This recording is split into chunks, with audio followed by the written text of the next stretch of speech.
Hi friends, welcome back to ನಿನ್ನ ಆರಾಧಕಿ YouTube channel. ಎಲ್ಲರೂ ಹೇಗಿದ್ದೀರಾ? ನಾನಂತೂ ಸೂಪರಾಗಿದ್ದೀನಿ. ನೀವು ಕೂಡ ಚೆನ್ನಾಗಿದ್ದೀರಾ ಅಂತ ಅಂದ್ಕೊಂಡಿದ್ದೀನಿ.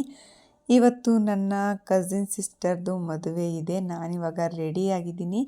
ಇದರ ಪೂರ್ತಿ ವಿಡಿಯೋನ ನೋಡಿ ಇಷ್ಟ ಆದರೆ ಲೈಕ್ ಮಾಡಿ, ಸಪೋರ್ಟ್ ಮಾಡಿ, ಹಾಗೆ ಸಬ್ಸ್ಕ್ರೈಬ್ ಮಾಡಿ. ನಾನೀಗ ರೆಡಿಯಾಗಿ ನಮ್ಮ ತಂಗಿ ಮನೆ ಹತ್ರ ಹೋಗ್ತಾ ಇದ್ದೀವಿ. ಈಗ ನಾವು ಮದುವೆ ಚೌಟ್ರಿಗೆ ಹೋಗೋಕ್ಕಿಂತ ಮುಂಚೆ ಮನೆಯಲ್ಲೇ ಒಂದು ಹಸೆಮಣೆ ಶಾಸ್ತ್ರ ಅಂತೇಳಿ ಮಾಡ್ತಾರೆ. ಅಂದರೆ ನಮ್ಮೂರ ಕಡೆ ಯಾವ ಥರ ಮಾಡ್ತಾರೆ ಅಂತೇಳಿ ತೋರಿಸ್ತಾ ಇದ್ದೀನಿ. ಫಸ್ಟು ಕರಿ ಕಂಬಳಿನ ಈ ಥರ ಹಾಸಿ ಅದ್ರ ಮೇಲೆ ಅಕ್ಕಿನಲ್ಲಿ ರಂಗೋಲಿನ ಬಿಡಿಸ್ತಾರೆ. ಅಂದರೆ ಅದು ಎಲ್ರಿಗೂ ಬರೋಲ್ಲ ಅನಿಸುತ್ತೆ, ಮೋಸ್ಟ್ಲಿ ಕಲ್ತಿರೋರಿಗೆ ಮಾತ್ರ ಅದನ್ನು ಕರೆಕ್ಟಾಗಿ ಬಿಡಿಸ್ಬೇಕು. ಸಂಪ್ರದಾಯ ಯಾವ ರೀತಿ ಇದೆಯೋ ಅದೇ ಥರ ಬಿಡಿಸ್ಬೇಕು. ಅಕ್ಕಿಯಲ್ಲಿ ಆ ಥರ ಆದಮೇಲೆ ಹುಡುಗಿನ ಅದ್ರ ಮೇಲೆ ಕೂರಿಸ್ತಾರೆ. ಕೂರಿಸಿ ಈ ಥರ ಅಕ್ಷತೆಯಲ್ಲಿ ಅವ್ರಿಗೆ ನೋಡಿ, ಈ ಥರ ಯಾವ ಥರ ಅಕ್ಷತೆ ತಗೊಂಡು ಈ ಥರ ಅವ್ರಿಗೆ ಮಾಡ್ತಾ ಇರ್ತಾರೆ. ಇದು ಏನು ಅಂತ ನಂಗೆ ಕರೆಕ್ಟಾಗಿ ಗೊತ್ತಿಲ್ಲ. ಇದ್ರ ಜೊತೆ ಸ್ವಲ್ಪ ಶೋಭನೆ ಪದಗಳು ಕೂಡ ಹಾಡ್ತಾ ಇರಬೇಕು. ಫೈನಲ್ಲಾಗಿ ಇದೆಲ್ಲ ನಮಗೆ ಒಂದು ಚೌಟ್ರಿ ಹತ್ರ ಹೋಗಬೇಕು ಸಂಜೆ 4 ಗಂಟೆ ಅಂದರೆ ಇದೆಲ್ಲ 2 ಗಂಟೆಯಲ್ಲೇ ಮಾಡ್ತಾ ಇರೋವಂಥದ್ದು. 1 ಗಂಟೆ 2 ಗಂಟೆಗೆ ಈ ಶಾಸ್ತ್ರ ಎಲ್ಲ ಮುಗಿಸ್ಕೊಂಡು ನಾವು ಸಂಜೆ 4 ಗಂಟೆ ಅಷ್ಟರಲ್ಲಿ ಚೌಟ್ರಿ ಹತ್ರ ಹೋಗಬೇಕು. ನಮಗೆ ಚೌಟ್ರಿ ತುಂಬ ದೂರ ಆಯಿತು. ಹಿರಿಯೂರಲ್ಲಿ ಚೌಟ್ರಿ ಬುಕ್ ಮಾಡಿದ್ದು. ಅಂದರೆ ಗಂಡಿನ ಕಡೆಯವ್ರದ್ದು ಮದುವೆ ಇದ್ದಿದ್ದರಿಂದ ಅವರು ಹತ್ರ ಅಂತೇಳಿ ಹಿರಿಯೂರಿಗೆ ಬುಕ್ ಮಾಡ್ಕೊಂಡಿದ್ರು. ಸೊ ಇಲ್ಲಿಂದ ನಾವು ಹೋಗಬೇಕು ಅಂದರೆ ಕನಿಷ್ಠ ಏನಿಲ್ಲ ಅಂದರೆ ಒಂದು 2 ಅವರ್ಸ್ ಜರ್ನಿ ಅಂತೂ ಇದ್ದೇ ಇರುತ್ತೆ. ಅದಕ್ಕೆ ಬೇಗ ಹೊರಡೋಣ ಅಂತ ಹೇಳಿ 2 ಗಂಟೆಯಲ್ಲಿ ಮನೇಲಿ ಈ ಥರ ಶಾಸ್ತ್ರಗಳನ್ನ ಮಾಡ್ಕೊತಾ ಇದ್ದು.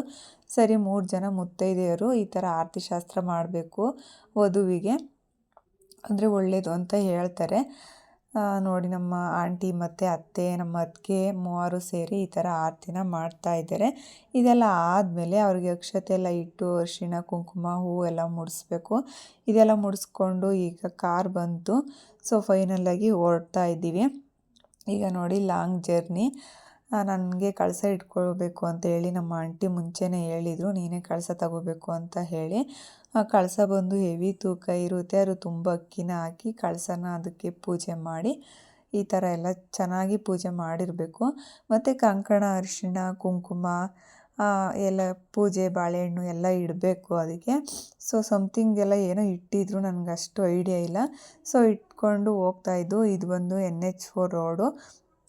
ಇಲ್ಲಿಂದ ನಮ್ಗೆ ಏನಿಲ್ಲ ಅಂದರೂ ಸ್ಪೀಡಾಗಿ ಹೋಗಿದ್ರು ಒಂದು 2 ಅವರ್ಸ್ ಅಂತೂ ಬೇಕೇ ಬೇಕು ನಾವು ಚೌಟ್ರಿ ರೀಚ್ ಆಗೋದಕ್ಕೆ. ನಾವೊಂದು 2:15ಗಂತೂ ಬಿಟ್ಟಿದ್ದು ಮನೆಯಿಂದ ಈಗ ಚೌಟ್ರಿಗೆ ಹೋಗ್ತಾ ಇದ್ದೀವಿ. ಅನಿತಾ ಮತ್ತು ಅವ್ರ ಹುಡುಗಿ ಹೆಸರು ಬಂದು ಅನಿತಾ, ಅವ್ರ ಫ್ರೆಂಡ್ ಹೆಸರು ಬಂದು ರಂಜಿತಾ. ಅವರು ಮಲಗಿದ್ರು ಇಬ್ಬರು ಕಾರಲ್ಲಿ. ಅಂದರೆ ಲಾಂಗ್ ಜರ್ನಿ ಅಲ್ವಾ, ನಾನು ಮಲಗೋ ಆಗಿಲ್ಲ. ಕಳಸ ನನ್ನ ಕೈಲಿದ್ದಿದ್ದರಿಂದ ಯಾವುದೇ ರೀತಿ ಕಳಸನ ಆ ಕಡೆ ಈ ಕಡೆ ಮಾಡಬಾರ್ದಂತೆ. ಸೊ ನಾನಂತೂ ಇದ್ದೇ ಕಾರಲ್ಲಿ ಮ್ಯೂಸಿಕ್ ಕೇಳಿಕೊಂಡು ಫೈನಲಾಗಿ ಹಿರಿಯೂರಿಗೆ ರೀಚ್ ಆದ್ವಿ. ನೋಡಿ, ಇದೇ ಬಂದು ಚೌಟ್ರಿ ತಾಹಾ ಪ್ಯಾಲೇಸ್ ಅಂತ ಹಿರಿಯೂರಲ್ಲಿ. ಹುಡುಗಿದು ಎಲ್ಲ ಮತ್ತು ಹುಡುಗಂದು ಫೋಟೋಸ್ ಎಲ್ಲ ಹಾಕಿದ್ರು. ಚೌಟ್ರಿ ಸ್ವಲ್ಪ ದೊಡ್ಡದಾಗೇ ಇತ್ತು. ನಾವು ಬೇಗ ರೀಚ್ ಆಗಿದ್ದರಿಂದ ಇನ್ನು ಗಂಡಿನ ಮನೆಯವರು ಯಾರೂ ಕೂಡ ಬಂದಿರಲಿಲ್ಲ. ಸೊ ನಾವೊಂದು ಹೋಗೋ ಅಷ್ಟರಲ್ಲಿ ಒಂದು 4 ಗಂಟೆ ಅಂತೂ ಆಗಿತ್ತು. ಸೊ ಇವಾಗ ಅಲ್ಲಿಗೆ ಹೋದ್ವಿ. ಸಿಟಿ ಒಳಗೆ ಇರೋದ್ರಿಂದ ಸ್ವಲ್ಪ ಚೆನ್ನಾಗಿತ್ತು ಅಂತ ಹೇಳ್ಬೋದು. ಈಗ ನೋಡಿ, ಎಲ್ಲ ಡೆಕೋರೇಷನ್ ಮಾಡಿದರು. ನಾವೀಗ ಹೋಗ್ತಾಯಿದ್ದೀವಿ. ಎಲ್ಲಗೆ ಎಂಟ್ರಿ ಕೊಡ್ತಾಯಿದ್ದೀವಿ. ನಮ್ಮ ಆಂಟಿ ಲಗೇಜ್ ಎಲ್ಲ ತಗೊಂಡು ಹೋಗ್ತಾಯಿದ್ದೆ. ಸೊ ಕಳಸ ಎಲ್ಲ ಹಿಡ್ಕೊಂಡು ಬಂದ್ವಿ. ನನಗೆ ವೀಡಿಯೋ ಮಾಡೋಕ್ಕೆ ಕೂಡ ಆಗ್ತಿರ್ಲಿಲ್ಲ, ಯಾಕಂದರೆ ಕಳಸ 2 ಕೈಲಿ ಹಿಡಿಬೇಕಿತ್ತು. ಸ್ವಲ್ಪ ವೆಯ್ಟ್ ಇತ್ತಲ್ಲ, ಅದರಿಂದ ಸ್ವಲ್ಪ ಕ್ಯಾಪ್ಚರ್ ಮಾಡ್ಕೊಳ್ಳೋಣ ಅಂತ ಹೇಳಿ ಮಾಡಿಕೊಂಡೆ. ಈಗ ಇಲ್ಲಿ ಚೌಟ್ರಿಲಿ ಹುಡುಗಿ ಮತ್ತು ಫ್ರೆಂಡ್ಸ್ ಎಲ್ಲ ಡ್ಯಾನ್ಸ್ ಮಾಡಬೇಕು ಅಂತ ಹೇಳಿ ಪ್ರಾಕ್ಟೀಸ್ ಮಾಡ್ತಾಯಿದ್ರು. ನಾವು ಕೂಡ ಸ್ವಲ್ಪ ರೀಲ್ಸ್ ಎಲ್ಲ ಮಾಡ್ಕೊಂಡು ಈಗ ನೈಟು 7 ಗಂಟೆ ಆಯಿತು. ಈಗ ಹುಡುಗಿಗೆ ಮೇಕಪ್ ಮಾಡಲಿಕ್ಕೆ ಅಂಥೇಳಿ ಕರ್ಕೊಂಡೋಗಿದ್ರು. ನಾವೆಲ್ಲ ಸ್ವಲ್ಪ ಸುಮಾರಾಗಿ ರೆಡಿ ಆಗಿದ್ದು, ಜಾಸ್ತಿ ಏನು ರೆಡಿ ಆಗಿರಲಿಲ್ಲ. ಸ್ವಲ್ಪ ಸಿಂಪಲ್ಲಾಗೆ ರೆಡಿ ಆಗಿದ್ದು. ನಾವೆಲ್ಲ ಹುಡುಗಿ ಕಡೆಯವರೆಲ್ಲ ರೆಡಿ ಆಗಿದ್ದು, ಬಟ್ ಇನ್ನು ಹುಡುಗನ ಕಡೆಯವ್ರು ಬಂದಿರಲಿಲ್ಲ. ಫೈನಲಾಗಿ ಅವರು ಕೂಡ ಬಂದರು. ಶಾಸ್ತ್ರ ಯಾವ ಥರ ಮಾಡ್ತಾರೆ ಅಂತ.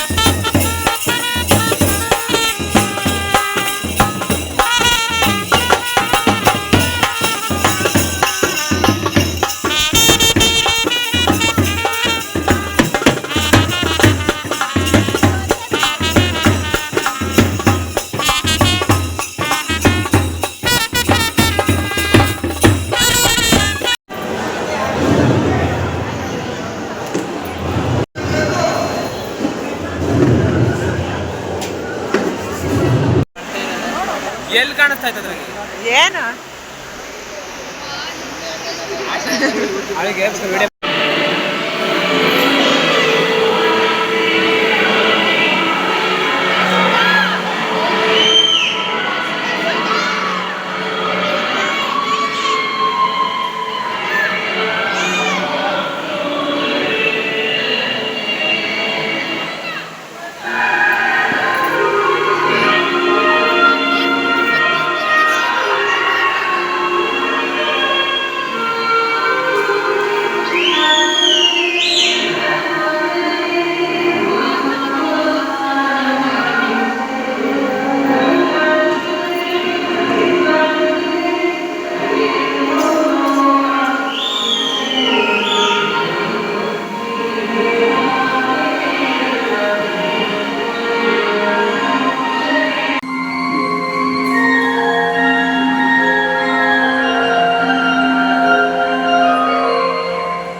ಸೊ ಫೈನಲಾಗಿ ಇವರಿಬ್ರದ್ದು ಡ್ಯಾನ್ಸ್ ಎಲ್ಲ ಆದಮೇಲೆ ನಾವು ಕೂಡ ಫ್ರೆಂಡ್ಸ್ ಎಲ್ಲ ಸೇರ್ಕೊಂಡು ಡ್ಯಾನ್ಸ್ ಮಾಡಿದ್ವಿ. ಬಟ್ ಆ ವಿಡಿಯೋ ಯಾವುದು ಕ್ಯಾಪ್ಚರ್ ಮಾಡಲಿಕ್ಕಾಗಲಿಲ್ಲ ಅಷ್ಟೇ. ಮತ್ತು ಮುಹೂರ್ತದ ವಿಡಿಯೋ ನೆಕ್ಸ್ಟ್ ಪಾರ್ಟಲ್ಲಿ ಹಾಕ್ತೀನಿ. ಅಲ್ಲಿವರೆಗೂ ಎಲ್ರಿಗೂ ಬಾಯ್ ಬಾಯ್.